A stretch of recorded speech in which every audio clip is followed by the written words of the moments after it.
Incroyable mais vrai, les paresseux peuvent retenir leur souffle plus longtemps que les dauphins. Ils ralentissent tellement leur rythme cardiaque qu'ils peuvent rester sous la surface jusqu'à 40 minutes. Contrairement aux poissons, les dauphins et les baleines sont des mammifères aquatiques, ce qui signifie qu'ils ne peuvent pas respirer sous l'eau. Quand il s'agit de respirer, ils sont plus semblables à nous qu'aux poissons. Ils possèdent des poumons et respirent au moyen d'un orifice appelé l'évent. Lorsqu'ils sont sous la surface, ils retiennent leur souffle jusqu'à ce qu'ils puissent remonter pour respirer. Les dauphins peuvent rester sous l'eau pendant 10 minutes. Un cachalot peut retenir sa respiration pendant 90 minutes. Tandis que l'éléphant de mer détient le record parmi les mammifères aquatiques et peut rester sous l'eau pendant 2 heures sans avoir à remonter. Il existe une guêpe si minuscule, plus minuscule encore qu'une tête d'épingle, qu'elle fait presque la taille d'une amibe, sachant que les amibes sont composées que d'une seule cellule. Cette guêpe possède les mêmes parties du corps que le reste des insectes, ailes, cerveau, yeux, etc. Mais c'est une version vraiment microscopique d'un insecte, puisqu'elle ne mesure que 0,2 mm de long. Le plus petit insecte adulte que nous connaissions est une guêpe parasite au nom bien complexe. Il s'agit des mimaridés. Les mâles n'ont pas d'ailes, ils sont aveugles et ne mesurent que 0,1 mm. Ce n'est pas un hasard si chaque espèce animale a des couleurs et des motifs différents. C'est notamment pour les aider à se distinguer entre eux lorsqu'ils cherchent leur partenaire d'accouplement potentiel ou pour avertir les prédateurs qu'ils sont venimeux, en espérant qu'ils comprennent le message. Ensuite, il y a les prédateurs furtifs comme les tigres. Il est très important pour eux de rester invisibles car cela fait toute la différence. Si leur proie les voit venir de loin, pas de dîner ce soir. Mais alors, pourquoi les tigres sont-ils oranges ? Pour nous, l'orange est une couleur utilisée pour les choses qui doivent être très visibles. Par exemple, pour les gilets de sécurité ou les cônes de signalisation. Pour l'œil humain, l'orange se distingue généralement dans l'environnement. Donc, si un tigre se dirige vers toi, tu le repéreras assez facilement. Mais les humains ont une vision des couleurs dites trichromatiques. Lorsque la lumière de ton environnement entre dans ton œil, elle frappe la rétine, une fine couche située à l'arrière de celui-ci. Pour traiter cette lumière, la rétine utilise 2 types de récepteurs de lumière, les bâtonnets et les cônes. Les bâtonnets ne peuvent distinguer que les différences entre la lumière et l'obscurité. Ils ne peuvent pas percevoir les couleurs. Nos yeux s'appuient principalement sur les bâtonnets lorsque la lumière est faible. Les cônes sont responsables de la perception des couleurs. Les humains en possèdent principalement 3 types, pour le vert, le bleu et le rouge. C'est pour cette raison que nous qualifions notre vision de trichromatique. La plupart des humains voient 3 couleurs primaires ainsi que leurs combinaisons colorées. Les grands singes ont aussi ce type de vision. Mais la plupart des mammifères qui vivent sur Terre, y compris les chats, les chevaux, les cerfs et les chiens, ont une vision dichromatique des couleurs. Les rétines de leurs yeux possèdent des cônes pour 2 couleurs seulement, le vert et le bleu. Lorsque les humains obtiennent des informations uniquement à partir de leurs cônes vert et bleu, ils sont considérés comme daltoniens, puisqu'ils ne peuvent pas, par exemple, faire la différence entre les nuances de vert et de rouge. Cette situation est similaire chez les mammifères terrestres. Les cerfs sont sûrement la proie des tigres bien plus souvent que les humains, et ils ne voient pas les tigres en orange, mais en vert.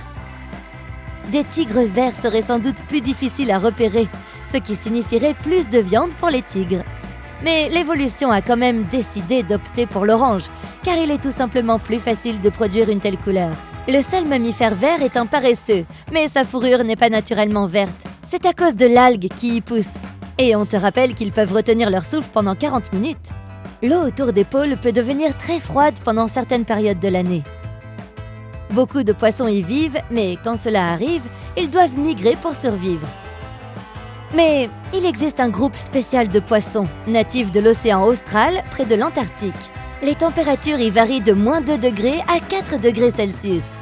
Techniquement, c'est en dessous de 0, mais le sel de l'eau de mer l'empêche de geler. Ces poissons peuvent survivre parce qu'ils possèdent une caractéristique spéciale appelée glycoprotéine. Il les aide à rester chez eux car elle agit comme une sorte d'antigel naturel. C'est une protéine qui empêche les cristaux de glace de se former dans leur sang et l'aide à continuer de circuler normalement. T'es-tu déjà demandé comment les minuscules animaux comme les fourmis respiraient ? Essaye d'ouvrir ta bouche et ta gorge, mais en même temps, tiens ta poitrine et ton diaphragme immobiles. Le diaphragme est une structure musculaire qui sépare les cavités thoraciques et abdominales chez tous les mammifères.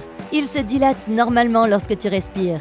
Si tu fais cela, tu ne peux pas retenir ta respiration, car l'oxygène trouvera toujours le moyen d'entrer dans tes poumons, du moins suffisamment pour répondre aux demandes de ton corps. Mais en général, quand tu respires, le diaphragme pompe activement l'air dans ton corps et hors de lui. Pour survivre sans que le diaphragme le fasse, il te faudrait avoir plus d'une gorge et encore beaucoup plus petit. Les fourmis ont 9 ou 10 paires d'ouvertures le long des côtés de leur petit corps. On les appelle des spiracles, et chacun est relié à une série de tubes ramifiés.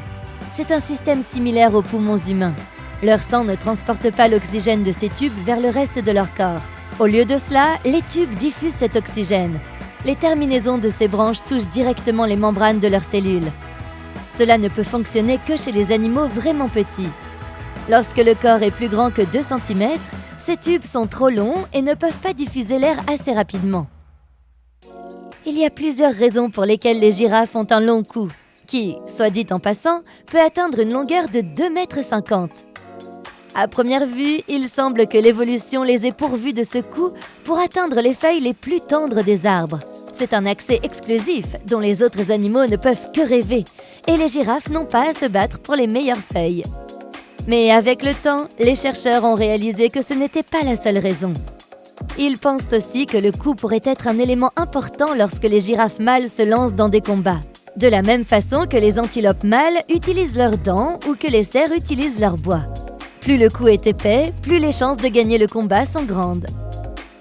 Certains insectes jouent à l'opossum lorsqu'il y a un prédateur à proximité. Par exemple, lors d'une expérience, des scientifiques ont observé un fourmillon à l'état larvaire. Il a été capable de faire le mort pendant 61 minutes. En quoi cela peut-il être utile? Eh bien, mettons que tu sois dans un jardin où tu vois un tas de buissons identiques avec des fruits. Tu vas vers le premier buisson et tu commences à cueillir et à manger les fruits. Miam, c'est si simple! Et tu le fais relativement vite. Mais au fur et à mesure que tu dépouilles ce buisson, tu as de plus en plus de mal à trouver d'autres fruits. Et c'est un peu irritant car cela prend beaucoup plus de temps qu'au début.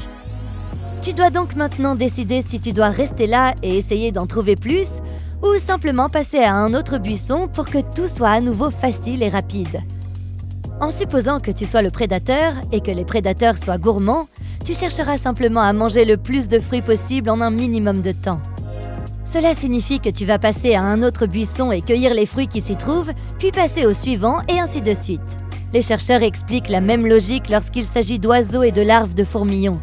Il semblerait que les insectes fassent perdre du temps aux prédateurs lorsqu'ils font le mort, ce qui a un impact important sur la façon dont les choses se passent ensuite.